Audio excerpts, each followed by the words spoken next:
各位观众朋友，大家好，欢迎收看5月27日 AM 新闻，我是嘉豪。要发生什么大事代，头先就来报连载。国内今仔日增加本土病例有94000多例，中重症343例，死亡人数126个人，中重症甲死亡人数拢是创下高日上悬的。日本政府宣布，对6月7日开始重新开放外国旅行团入境观光，不过台湾旅行社表示，国内也是禁止旅行社出团的。代替公司化条例今日三读通过，代替工会也强调，若准交通部反晓，伫大年节啊，抑个选举的时阵，别休困无要上班。新闻一开始，赶紧来关心咱国内疫情消息。国内伫今仔日的本土病例，一声搁再增加到94000多例咯。中重症患者有343个，死亡人数126个人。这死亡人数甲个这中重症患者的数字，也是破过一日上界悬的记录。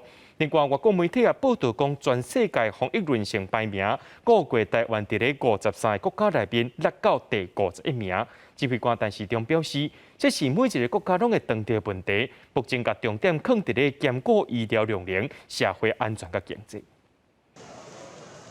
新冠本土疫情持续升温，27礼拜5新增加94808例本土病例，其中新北、台中、高雄、桃园等4县市新增加病例2万多例，也是以新北市新增加19000多例上济。中重症新增加343例，死亡有126例，拢创下历史上单日新高。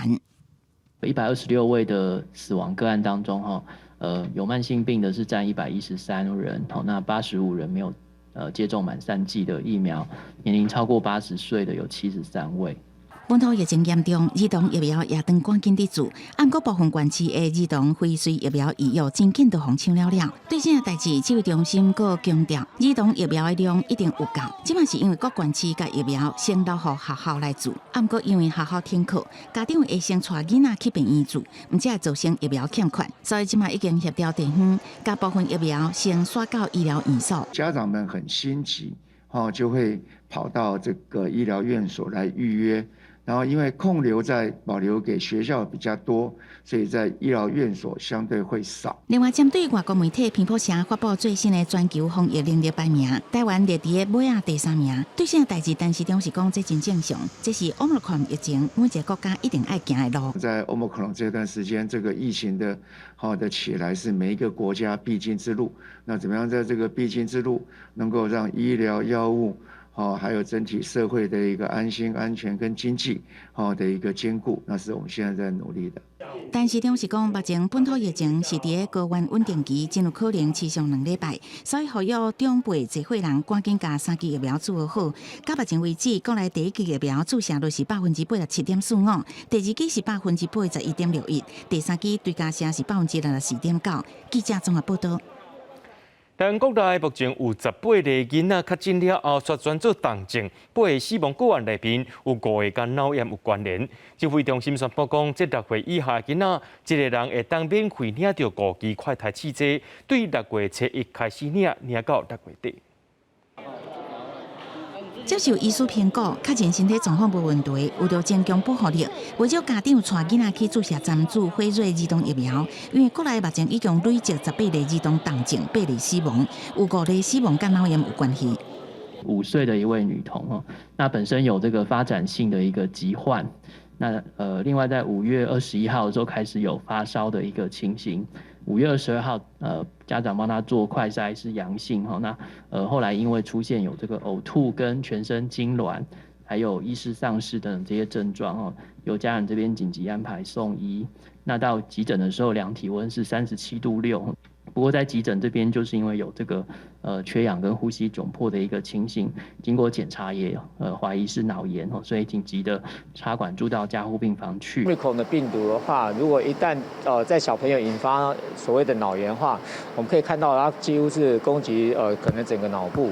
那这个病毒的话，有可能透过一些途径呢，可能会直接到我们的脑干，影响到我们脑干的一些生命中枢的一些功能。所以我们可以常常看，在小朋友的身上发现他临床症状会很快速的变化，甚至会影响呼吸、血压。医师表示，目前国内一寡新冠确诊了后引起脑炎的个案，甲亚洲附近国家比起来，案例有较侪次数啊，有可能是甲基因人种的差别有关系，所以都要谨慎看待，对从每一个个案死亡原因找出危险的因素。若是要降低发生的机会，唯一的方法就是赶紧做疫苗。面对儿童感染数增加，指挥中心也宣布6月初1至30，0至6岁囡仔家长会当提健保卡，免费去快筛实名制的据点领5份家用快筛。6月1号到这个第2轮要开始之前，就留给这个小朋友的爸妈或他亲友去领这个免费的，那这样的分流会比较好，才不会说你现在第1轮的又挤到后面来，因为我们这总共的大概0到6岁，我们现在目前统计初估大概有124万人，全体的国民大家可以稍微自动分流一下。另外，新冠儿童镜头相关基因中有提醒，儿童脑炎会有目睭脱窗的情形。指挥中心讲，囡仔常常出现这个情形要注意，这是属于突发性镜头。若目睭乌人向顶悬倒边正边偏煞这种无自主运动，表示影响目睭的视神经肌肉有无自主放电的情形，这可能是病情影响到囡仔的中枢神经，这是脑炎发作前的镜头，家长要特别注意。记者综合报道。即马真侪所在开始甲囡仔注疫苗吧，毋过伫个家人有一个7岁囡仔注 BNT 疫苗，煞去注着大人的药水量，甲即个囡仔送病院了后，目前状况是真稳定。另外，台北市对后礼拜开始有一寡国小要甲囡仔注疫苗咯，毋过学校却规定讲爱有大人来陪才会当入去注。副市长蔡炳坤也补回讲，若准这囡仔的情形真稳定，家长会当免来；若准家长要来，就爱注过3档疫苗。囡仔 BNT 疫苗开始时啊，各地拢出现抢要来做的情形。不过，伫贵人市确实发生头一个囡仔去注着大人的 BNT 剂量的代志。资料确实出现有是寒有是热，想要吐、发烧这症状，甚至一度胸坎实在无爽快，送急诊。加在送医了，这阵状况是稳定的。这个大概是7岁的小朋友啊。那诊所发现了之后，那立刻有通报了卫生局。那目前小朋友状况是稳定了哈。依照我们过去类似这个，我们就是观察，那应该暂时是不会有什么一个副作用。那这个部分我们还会再跟专家再讨论。疫情真严重，也连带提升辉瑞儿童疫苗注射情形，各县市拢出现有药抢要注的情形，不少家长带着囡仔排队等要来注疫苗。新北市是呼吁中央加紧疫苗的配送。不过台北市其实团所学校有规定，要有家长的陪同，若无法度学生家己一个人入去学校来注射疫苗。家长不放心想要陪同的话，是以1人为限，并没有说家长要陪同才能打疫苗。如果说你真的要陪同的话，那当然我们也不反对，但是打3剂疫苗这个是必须要规定的。疫苗哪天到，在一定的时间内。比如3到5天，我们就全部把它施打完毕，也要拜托中央，疫苗赶快配送到各县市政府。这不是新北市的问题，全国目前遇到的状况都是一样的。另外，对到台北市车内速转型，副市长吴珊珊表示，依然会保留 PCR 的量能，不过也同时用做到快速检查阳性确诊的认定加问诊提药啊，并且提供抗病毒药物。不过，爱特别注意的是，要提抗病毒药物的民众，一定爱先伫有药的系统写即阵所使用药物，高选相关的病史，才有法度加紧这个流程，莫互车内速变做车内慢。记者综合报道。讲到咱国内目前疫情已经进入到高原期啊，有专家警告讲，这高原期可能会让死亡人数搁再增加，而且台湾这批疫情的死亡人数可能会来到1万人，而且最近这6天的死亡案例内面有26%是住伫咧中照机构患者。专家也呼吁政府讲，爱针对老大人甲中照机构患者，赶紧来使用抗病毒药物。新冠本土疫情进入高原期，有专家有估，高原期也可能让死亡人数继续增加。高原一直没有掉，所以我们就预期说，昨天这个死亡人数呢，也会至少维持1-2个礼拜。另外，国内中重症日7新增加343例，死亡126例，双双总下一天内底史上的新高，一天致死率超过1/1000。有专家分析，若是以香港、新加坡甲韩国的致死率，加上台湾2002年季节性流感的致死率来推估，台湾这波疫情的死亡人数可能达到1万人，尤其是长照机构恐惊真多重灾区。80、90岁的老年人呢，我想这个投药的效率呢，大概会被稍微低一点，我给他估计是50% 的有效了哦。所以这样子的话，我估计就是1万。死亡的人大部分都是年纪大的哦，特别是70、80岁以上的人哦。那因为这些人他一感染以后，可能因为他本来的潜在性的疾病，那会导致他的恶化。专家强调，死亡人数是靠后壁的指标，主要是反映前一波感染的高峰。当情比的恶化结果，若是未来一礼拜一天致死率依然是继续升悬，代表医疗量能有进步。呼吁政府应该对确诊的较侪回老大人、甲长照机构的居民马上开药，才有法度降低重症甲死亡风险。另外，根据指挥中心统计，总计到2楼全台总共有919间小大型长照机构发生怀着事件。其中工作人员为着3560个，居民是有8912个。过去6天，总计死亡病例内底有206是长照机构居民。记者综合报道。讲到今日本土病例，伫咧台中高雄拢有超过1万人感染。高雄市政府表示讲，无排除是快筛阳性，就算是确诊的一个政策实行了后，确诊病例来增加。虽然讲这快筛咧无一定是100%的准确，那准确这无准的排除在外，中南部疫情确实有转咧加悬。其实全国确诊病例数有94000多例，台中甲高雄拢头一届超过1万例，有到11000多例。敢若比新北市较少，也若台中有12例中重症的患者内底，都包括一个6岁甲一个7岁囡仔。6岁女童，她本身没有慢性病史，发高烧到39.5度，有抽搐跟意识改变的情形，所以紧急送到急诊去。南部、中南部地区这个曲线还是会往上走，好，那进入一个盛行率大概达到15-20% 的时候，它就会逐渐的。进入一个相对来讲比较高原期。即卖疫情还咧加悬，高雄市认为这是疫情变化的趋势，嘛无排除讲内底有未少是快筛阳性，就算是确诊的政策所增加的伪阳性个案。不过林园区雪受民众不满市府疫情当严重，还阁坚持要办白龙船的比赛，无咧要以当地有真侪船长甲渔工确诊的情形。船长确诊要隔离啊，没有人会敢开他的船。划龙舟。可是渔船要挪出那个航道，全部的渔船绑在一起，有的确诊者，有的没有确诊的不敢绑在一起。市府证实，当地有渔工甲渔民确诊，嘛有未少人伫咧船顶就地来隔离。不过疫情拢伫咧掌握当中。白龙船比赛主办单位嘛已经有提出防疫计划，而且主办单位甲渔会还阁有当地头人做伙讨论。不过并无正面回应讲到底有要停办无。记者综合报道。日本政府宣布，对6月初10开始要重新开放外国旅行团入境观光。咱台湾的旅行社表示，咱台湾目前抑阁是禁止旅行社出团，不过有风声讲观光局正咧准备要放零了。指挥官陈时中也讲，这开放边境是今早晚的代志，后个月政策就会出来。国外赏美景、食美食，论真久啊，是毋是着急想要出国旅游啊咧？日本政府宣布6月初10开始开放外国旅客由旅行社组团入境日本观光。台湾目前观光局还有一个旅行社出团禁令，所以等于这边还是会卡住。日本重开国门迎接国外观光客，不过对台湾的旅行社无一定是好消息，因为受限中央的组团禁令，目前也是禁止旅行社出团，也甲接待国外的旅游团，违规上当，可会罚5万。那因为考量到国内目前的这个疫情状况，所以在跟指挥中心在联系的过程中，其实还要通盘考量到国内的疫情。但是下半年这个部分，如果国内的疫情趋缓的话，其实这个部分应该是有机会的。禁令什么时阵放令？观光局是讲开放时间有希望伫下半年实施，不过也是爱配合指挥中心的防疫政策。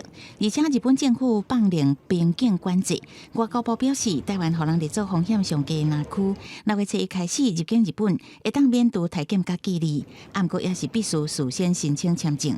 另外，有医师对日本政府的新政策感觉会烦恼。蓝色加黄色的国家，总共应该就是超过200国。等于是几乎没有设限哦，这会让我觉得有一点，怎么忽然冲得这么快哦？有关于在边境，那因为世界各国也都在开放，那前段时间我也跟大家报告，就是那个就是台湾这个边境的开放，这也是迟早的事情，必然要做的一件事。看日本放连管制，咱台湾什么时阵边境才要开放？这有关，但是中是讲后个月政策陆续会出来，按个方向爱搁甲各部会做讨论。记者综合报道。行政院要过来推动345亿的振兴方案，补助对象包含观光业也个餐饮业。不过业者认为讲，这补助就要申请，应该是先减税金或者是发现金，会比较靠效果。另外，伫台中也有一间开41年的电影院，受到疫情影响，对外宣布5月底过后就要暂停营业。甚至有一寡较老的饭店，但未付补助，宣布6月底就要收起来。3、4月因为发基顶悬，真无简单，游客生活转来高雄基顶，搁再受到即摆疫情影响，拜五下晡游客无几个。这波本土疫情大大来冲击观光餐旅业，行政院提出345亿6千万块的新一波振兴方案。不过餐饮业却是补助业者规划行销方案，互小店头是看得到，真难食得到。现在利润都不好了，我还要给客人优惠，我还要再去跟你那个那也没，我觉得没有必要。振兴方案要求业者提出客户案申请，才有机会得到补助，互店头感觉根本袂付，也无迄个必要。全台各地商区生理是差真多，台北士林商区即阵人客敢若剩2岁1成，真侪店头规气无爱开门，因为一开就是跌了钱。我们这边算是重灾区，现在业绩掉了90%以上。那餐饮业也是商区，关旅业相关是真艰苦。花东各饭店生意对去年前3到即阵，就算5日做连假订房也只有3成。业者面对员工较紧的人力调度，也佫有无人客压力。不过9月才开始自由行的hiệu大，这观光补助上悬也只有13块，比去年也较少，就惊无到吸引游客。非常低的住宿率的情况下，能不能够等到9月？其实大家心里都是画一个大问号。大家的订房率都在那个0或是1成，那这个补助要等到9月。那真的是太慢了。业者伫呼吁政府加大，并且办款补助，是因为已经出现实在无得过经落去的业者咯。没有办法再替我们这个顾客继续的服务，这个20-30年来我很感激。举办过真侪场婚宴的台中老牌饭店乔园，未堪的疫情之下，人客一直退订，宣布6月底来停业。员工伫个暗暗的宴会厅内底，实在是真感慨。另外，台中老牌影城万大福也决定5月底了后暂停营业，希望疫情能赶紧落来，互业者一线生机。记者综合报道。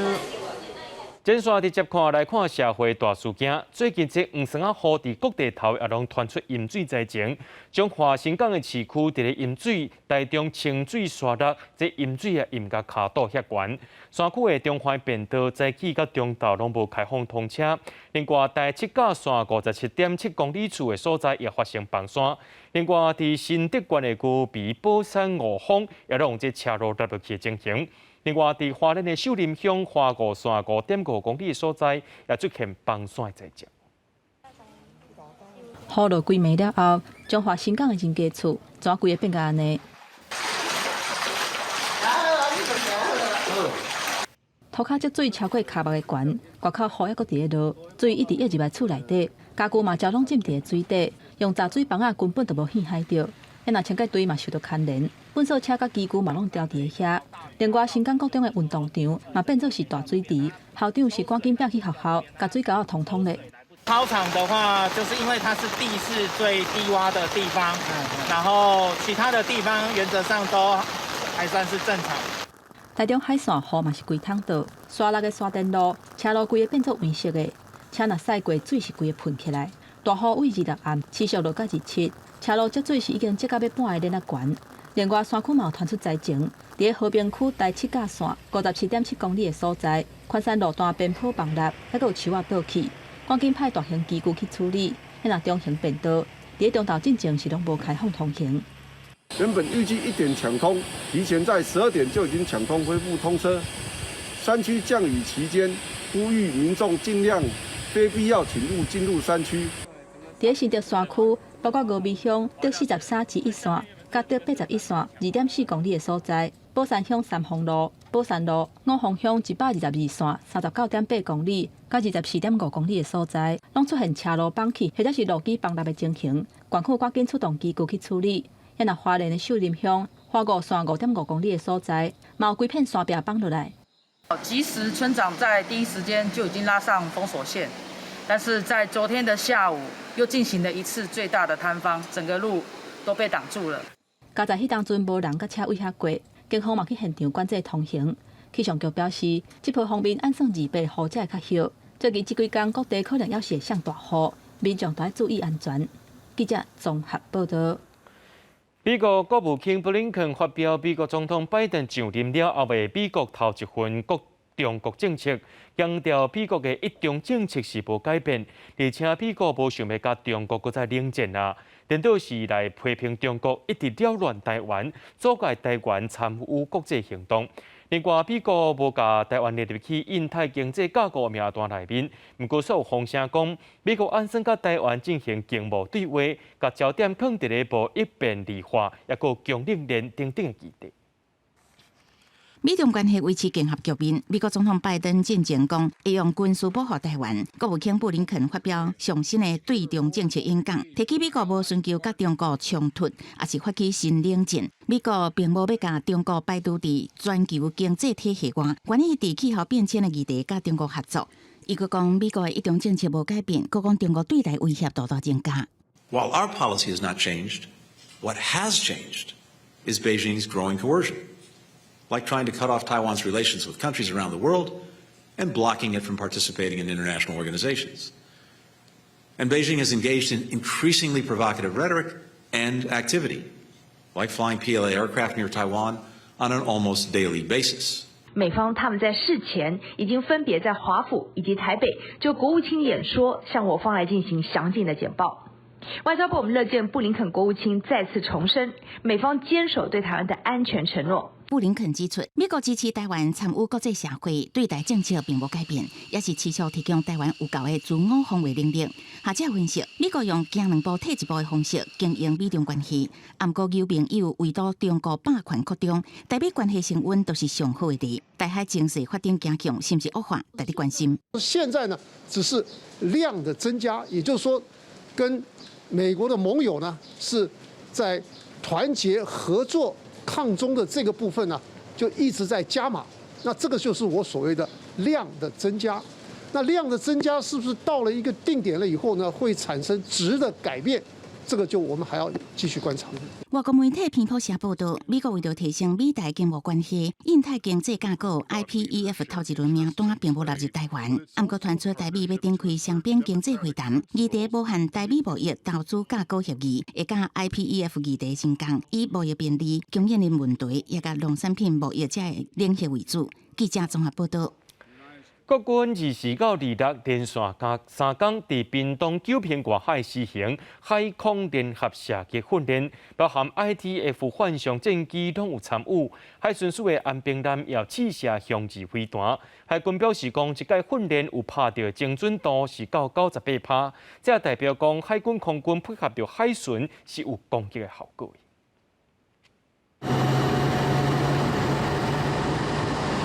IDF 经过核战机、幻象战机，各自展现平常时训练成果，装在飞弹升空，精准炸射目标。飞弹发射出去，海巡署的安平南伫屏东9片外海，甲海军金刚级舰分别发射一粒向日飞弹，拍到40海里外登陆舰。华商的海防部队又发射一粒暗地的向山飞弹，甲目标拍点去。中共东部战区进行宣布，要伫台海周边进行战备的警巡，经过台美交流活动。另外，国军拄好在24到26连续3天在9片外海实施海空联合实弹的射击训练、时机敏感。海军讲，即摆采方阵实践甲异地训练，拍到纪律将军98%，成功验证海空军甲海巡舰艇联合打击能力。安平南交出真好的试射表现了后，26驶入去花莲港，对着准心来实施特检，确保是毋是获得承受飞弹射击了后做了。这是海巡署第2摆执行向日飞弹射击，也是600吨级的安平南头一摆试射向日飞弹。安平南是头一只纳入并舰转换原型舰，增设海军联射系统加向2、向3型反舰飞弹发射模组，即摆试射成功，真受肯定。一旦大海若爆发战事，会用协助海军加做对抗中共航母的战力。它的确可以执行水面打击的一个任务。那至于说它能不能实际上跟海军的舰艇相关舰艇一样，可以作为所谓航舰杀手这一部分来讲，其实某种程度要牵扯到，就是说海巡舰艇他们的舰上，其实它的一些作战的战斗系统啊这些部分来讲，它的配套其实并不是完全跟海军的作战舰艇是一样的，所以这个部分来讲，老实说的确要考量。所以要在一架具备并舰转换的安平级舰，未来增设相关飞弹发射加通联模组。另外，九平基地下礼拜陆续有天马、雷霆、成功这操演，展现保家卫国决心。记者综合报道。全观众朋友来关心到国际新闻，讲到这罗西亚入侵乌克兰已经超过着3个月时间，杀害全世界出现欠食食的危机。罗西亚总统普京2甲意大利总理德拉吉讲电话时阵有讲到，若准西方国家会当解除对罗西亚的制裁，就会当协助来解决粮草的危机。美国也批评罗西亚甲食食当作是讲条件的武器。俄国战争已经3个多月，在战争加对5国的制裁之下，互因2个国家生产的米仔加其他商品供应断去，互全球就要出现粮食危机。意大利总理德拉吉2日打电话予俄国总统普提，希望采取措施，赶紧释出伫乌克兰仓库内底的米仔。普京就讲，粮食危机是西方经济制裁引起的，若是西方会当解除制裁，各国就会当协助解决粮食危机。不过，这款的讲法受到美国批评。Now they're using economic tools as weapons. They're weaponizing food. They're weaponizing economic assistance. I guess we shouldn't be surprised by that since they've weaponized everything else, including lies and information. 为俄国入侵乌克兰，到即马，真侪外国企业拢决定退出俄国市场。当然，进入俄国市场28档的国际运动品牌 Nike， 嘛宣布无要甲俄国继续合约，要关闭全俄国37间的分店。这嘛是伫个麦当劳、甲星巴克了后，第3间退出俄国营运的美国企业。对俄国企业陆续退离，普京认为安尼可能对俄国上好。Многие заявили о том, что они уходят. Знаете, иногда посмотришь на тех, кто уходит. Может быть, и слава богу, мы займем их ниши. Наш бизнес, наше производство, оно подросло уже. 另外，美国前国务卿这星期离场参加世界经济论坛，建议乌克兰应该放弃包括克里米亚半岛、甲乌克兰东部的顿涅茨克、甲卢甘斯克这领土的主权，达到甲俄国谈判结束战争的目的。不过，这款的方式，和乌克兰的总统甲外交部长无法度接受。Таке враження, що у пана Кіссінджера на календарі не 2022 рік, а 1938. І він думав, що говорить за аудиторією не в Давосі, а в тодішньому Мюнхені. 泽连斯基讲，不管俄国安怎做，拢有人讲爱考虑俄国的利益。不过，伊仍坚持俄军爱退回到2月20日进进程的战线，才有可能是真正结束战争谈判的第一步。国际新闻，但是同朋友。美国以北韩恢复试射弹道飞弹做理由，第联合国安理会要求着爱加强制裁北韩的国机。不过，因为中国甲罗西亚反对，表决是无通过。这也是联合国安理会对2006年开始处罚北韩，头一届对这制裁北韩出现无同款的意见。中国甲俄罗斯2日行使反决权，反对美国所提出的联合国决议案。这个案件是针对北韩连续试射弹道飞弹的行为，要实施制裁。尾下投票的结果是13票赞成，2票反对。For the first time in 15 years, a UN Security Council member has used a veto to stop the Council from fulfilling its responsibility to hold the DPRK accountable for its unlawful proliferation and test. The vetoes today are dangerous.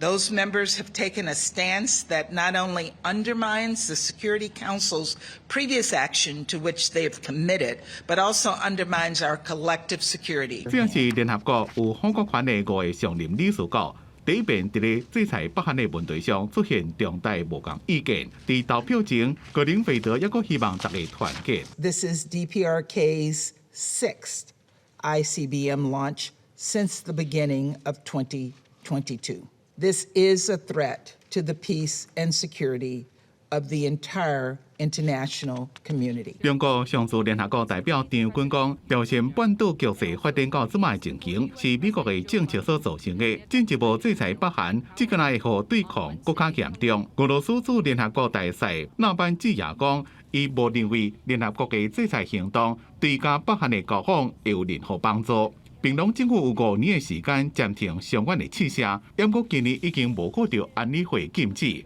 伫咧美国总统拜登结束亚洲之行了，2就随国发射3粒飞弹，其中1粒被认为是北韩上大的洲际弹道飞弹。公司新闻黄文玲编辑。伫咧美国德州的首项的校园发生枪杀案，昨有上届新的调查进度了。警方表示讲，这个嫌犯当天直接撞入去校园，由这个受害者的家长来指控讲，嫌犯开枪了后的1点钟，警方才开始行动，认为警方反应上过慢。北京也批评全国步枪协会根本无想要解决这枪击暴力问题。伫国会外口，也有反对团体谴责共和党，讲因和全国步枪协会有交结。You know, it was full, but it was empty. You know, yesterday I had all my family here, but it was empty. 被害学生的老爸无法度接受，伊的查某囝无法度搁转来。这件发生伫咧2市的枪击案，枪手撞入去学校了，杀死19位学生甲2位老师。不过被害学生家长控诉讲，警方伫咧1点钟了才开始行动。Faster, they were there without proper equipment. I saw there 15, 20 minutes later they came with their shields. Like that should have been in their cars, you know, going in, not waiting 30, 45 minutes to get in. Approximately an hour later, U.S. Border Patrol tactical teams arrive. They make entry, shoot and kill the suspect. 另外，18岁政治拉莫斯伫咧撞入去学校进前，伊的车先弄入去一条水沟仔内边，一个对2位行过的人开枪。警方讲，凶手无遭受任何抵抗就进入学校。第一批警察是一直到12分钟后才到现场。民主党参议员甲反情团体伫咧国会大楼外口示威，谴责共和党人甲全国步枪协会 NRA 挂钩。北京也批评 NRA 助长枪击的暴力。It's not about the convention. What is inappropriate is that the leadership of the National Rifle Association has proven time and time again that they are contributing to the problem of gun violence, not trying to solve it. 不过，按算27伫咧休斯顿举行的 NRA 年会也照常举行，因为美国国会参议院对一项本土恐怖主义的法案进行投票，结果赞成加反对票数拢是47票，无达到所需要60票通过条件被否决。这项法案准联邦调查局、司法部加国土安全部设办公室追踪调查潜在的国内恐怖主义。虽然伫咧民主党掌控的众议院通过，不过伫咧参议院是被否决动来。公司新闻张伟林编译。科学家伫咧南极洲发现到一种唔惊抗生素细菌，而且佫会当把这抗药性透过 DNA 片段刷到其他的细菌顶头。若阵全球暖化愈来愈严重，这冰一氧气细菌若阵走出来，这声全世界食啦。地理大学的科学家，2017年至2019年伫南极做考察，发现差不多有20种毋捌看过的霾菌，是自本就无伫咧惊抗生素。也佫有氮、甲氯等等真接款杀菌剂。研究人员分析10多种的样本，发现伫咧南极半岛土肉内底主要的霾菌之一，虽然对人体是无败害，不过可能内底有抗性的基因。这种抗性的基因伫咧基因工程内底是一段会当搬刷的 DNA。这段 DNA 会当真简单就刷去会防致病其他霾菌顶悬。若是探出去南极以外，可能会对全球人类的健康造成威胁。不过了解这类抗性的基因，嘛对研发新的抗生素有帮助。Las bacterias que habitan allí tienen capacidades que son también únicas, que no podemos encontrar en otros lugares del mundo. Y por lo tanto, el investigar esos microorganismos y en particular esas bacterias nos abre la puerta a poder encontrar distintas aplicaciones biotecnológicas. 这个研究的结果发表在今年3月份全面环境科学的期刊内底。研究者马克勒塔表示，伊研究的重点区域是南极半岛受到暖化并养了上界严重的所在。若是愈侪土肉现出来，可能会互愈侪这种超级霾菌走出来，增加抗性基因拖出去极宽外口，致使传染病4个月的风险。这礼拜伫瑞士达沃斯举行的世界经济论坛，气候嘛是大家关注的焦点。差不多50个气候运动人士伫会场的外口咧抗争，因为因不满暖化议题，一直互遮来参加论坛正常头人看轻。有一个乌克兰的难民是甲因国家发生的冲突看作是气候的战争。 But now war in Ukraine happens because of fossil energy, because Europe is dependent on fossil energy. So I can call it for sure one of the first climate wars. 极端气候出现高温、可汗、甲造大水等等，持续造成人类的灾难。发展中的国家排碳的量少，较无造成气候的暖化，毋过受害煞是上深。示威者呼吁各国政府都要提出更较侪实际行动，莫阁用化石燃料啊！ 而且，好业国家抑阁应该对散车的国家提供极端气候灾难相关的赔偿。公司新闻是会中编译。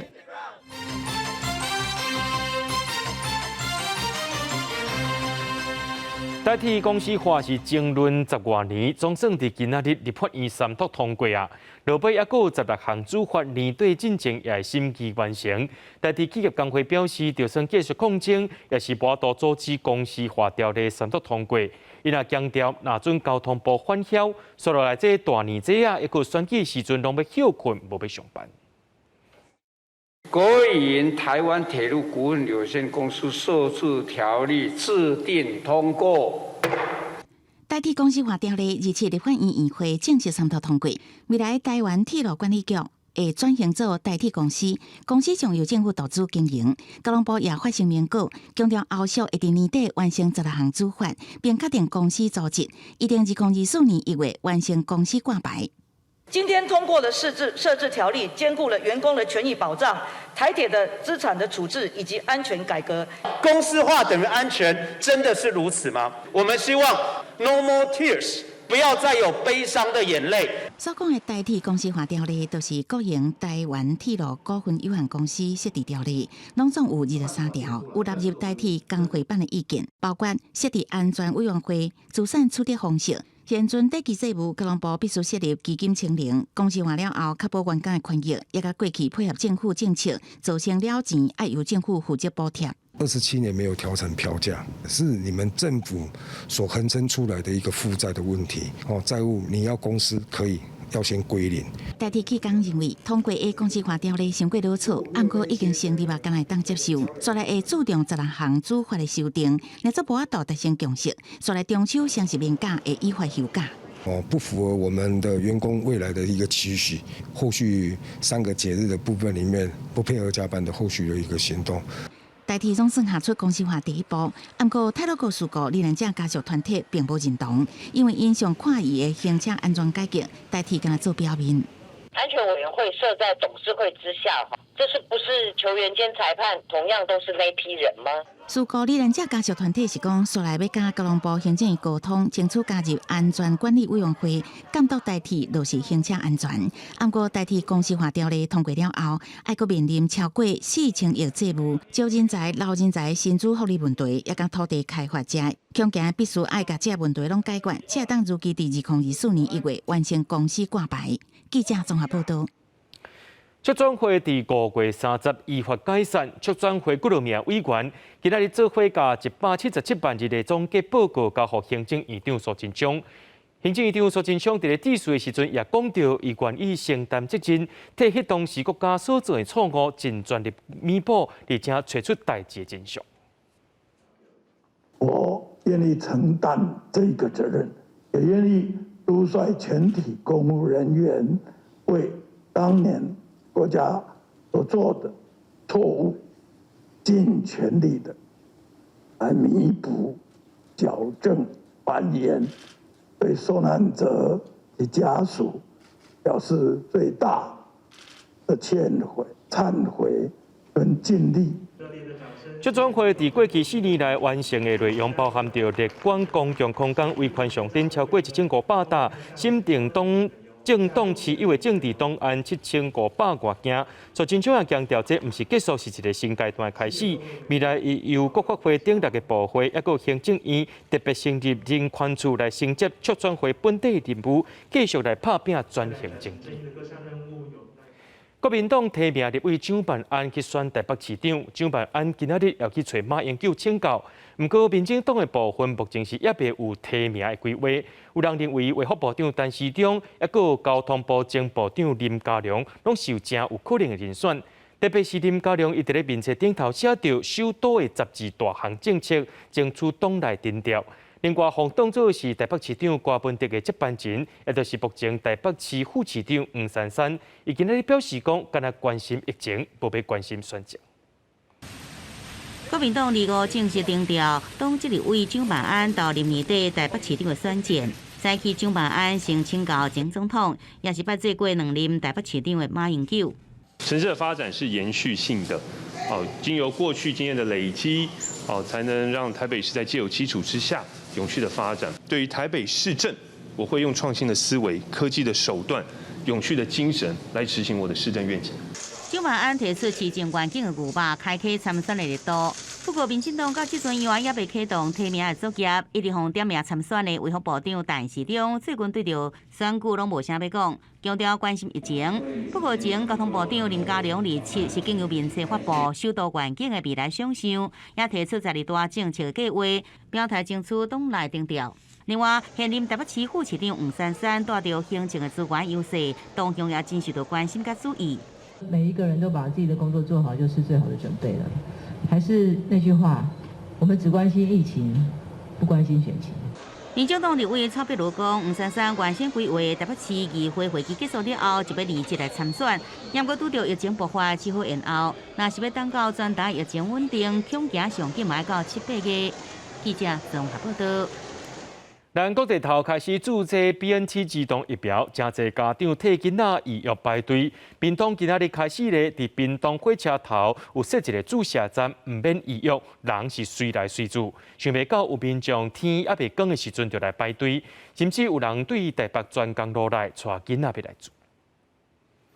368，然后麻烦写一下。屏东车头透早就出现这么侪家长带囡仔来排队，因为这个大型注射站提供囡仔的 BNT 疫苗，唔免预约，随到随住。不过要是有人惊做袂到，半暝就来排队。抢头香啊，不然排不到，不是很麻烦。大概几点来的？啊，几点？4点50分左右。昨天跑了好几间医院跟诊所都排不到，所以今天就一大早来排。现场排队的至少200-300人，有家长规气叫囡仔甲课本查咧，哪排队哪线顶上课，大人囡仔拢真辛苦。另外，嘛有袂少对高雄来，甚至有人是对新北传2个囡仔来屏东注 BNT 疫苗。我在新北，大部分我们电话都打过，就预约都额满，算出差吧，就顺便全家带下来这样。建议说。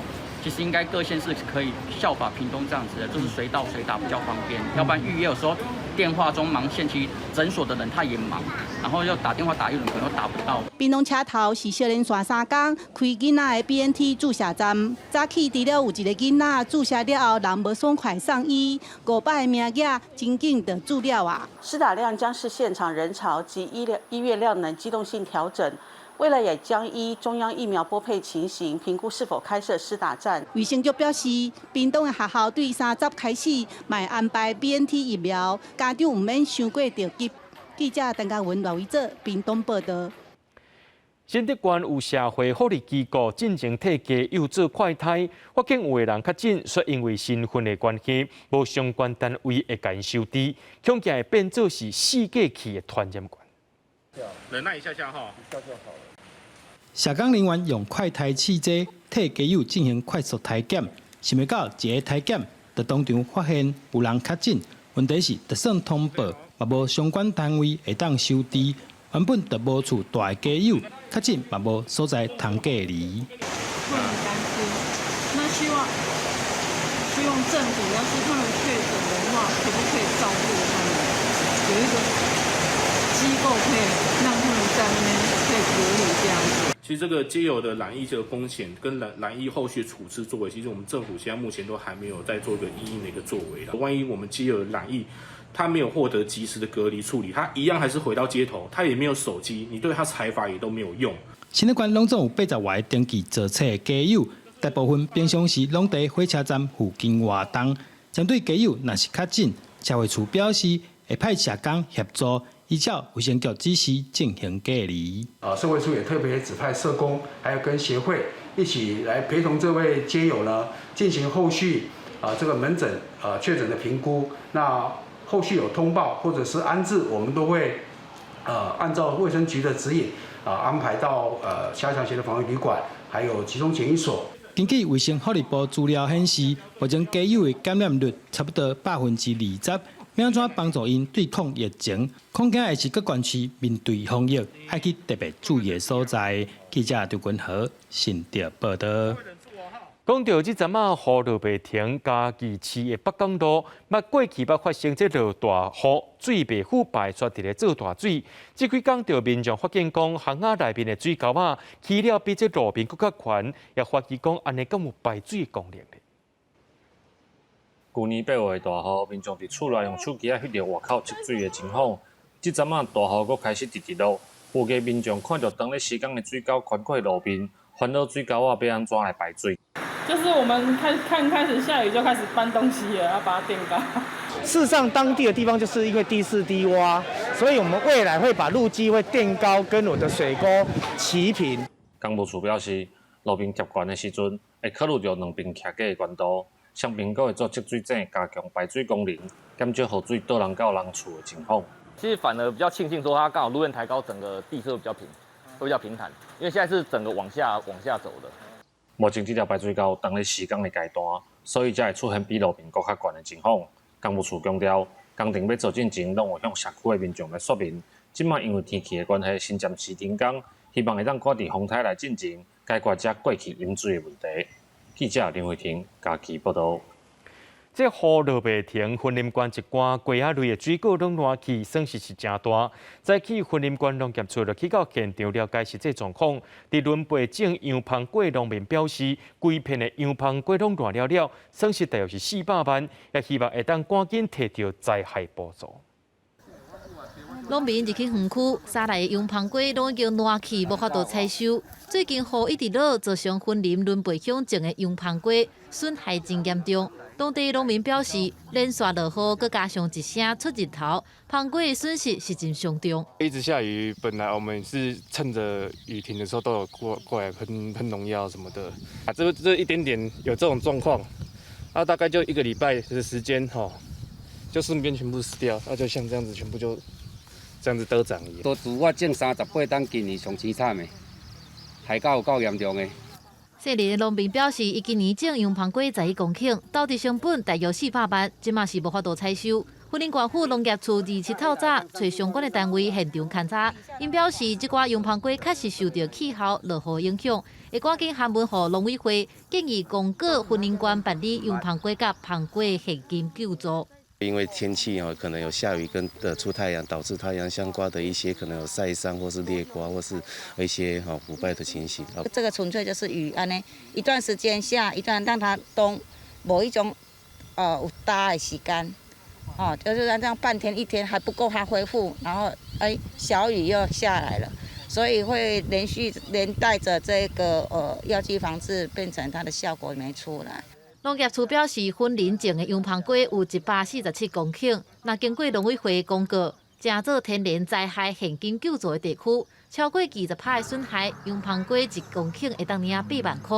另外，还有包括水拿、北港、土库、甲拿来市的乡镇，有农民反映讲，稻仔因为落雨来损害，县府已经通报中央，等待会勘了后，才做赛后的处理。记者综合报道。教育部举办台湾地方特色歌谣的创作比赛，要找找宝鸡音乐创作人才。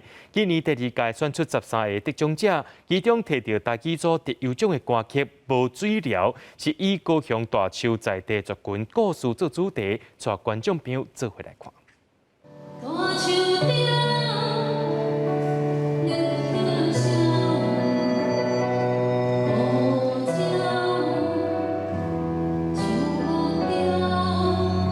这条台语歌无水疗主角曲拢是演唱的这位陈定琪所写的。这届参加教育部举办的第2届台湾地方特色歌谣创作比赛，得到台语的教师组的特优奖。其实我的音乐内底有加入一寡算讲歌戏旋律的一个特色伫内底，有真侪刺激啊来表达。啊，音乐内底我用一寡传统的一个咱台湾传统的元素。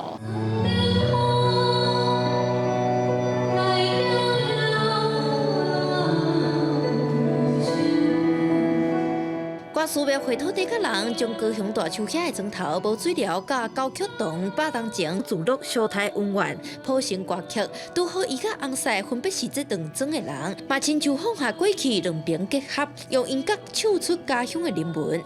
除了希望大家更能够领略这个台湾之美之外，也是把我们在地的音乐人才做一个发掘。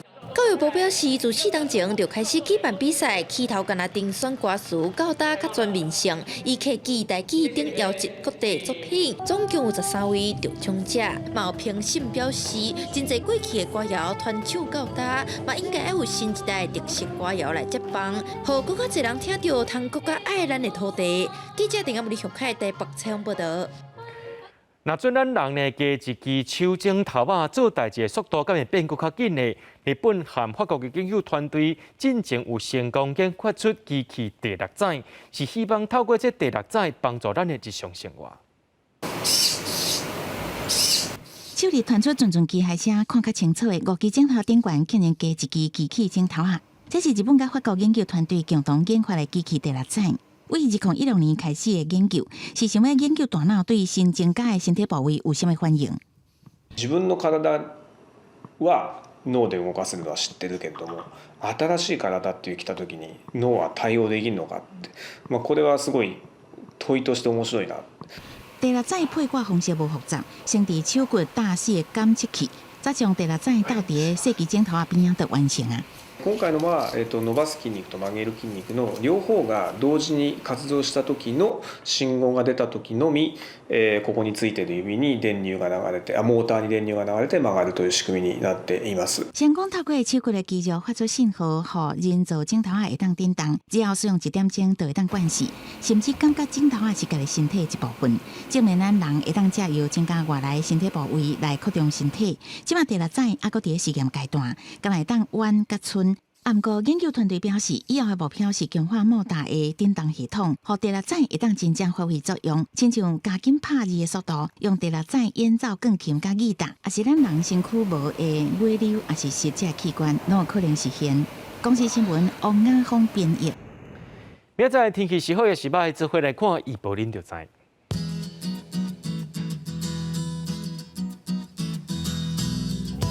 客人到新竹对22度到30度，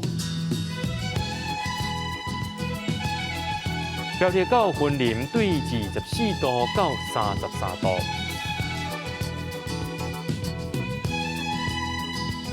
嘉义到屏东对24度到32度，宜兰花莲台东对23度到31度。平湖金门马祖对19度到29度。这个新闻最后感谢各位观众朋友收看今日AM新闻，我是嘉豪，咱再会。